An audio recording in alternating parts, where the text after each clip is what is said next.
Hello friends, आपण समस्त को जन्माष्टमी ढेर सारा शुभकामना, ढेर सारा अभिनंदन। फ्रेंड्स, आज मु जाइथिली आम केन्दुझर डेली मार्केट भितर थिबा राहास मंदिर।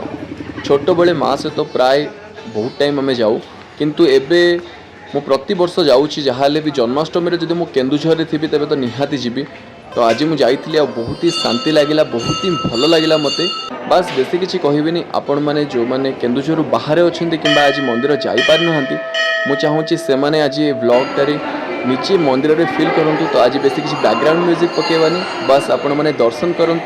लास्ट रे केमिति कौन लगिला निहाती कमेंट करेंगे। जय श्री कृष्ण।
କୋଉଠି ଏଠି ନା ଗଲାଥର ଏତେ ଭିଡ଼ ଥିଲା ବସିଥିଲା ଭିତରେ ସବୁବେଳେ ଆସୁଛି।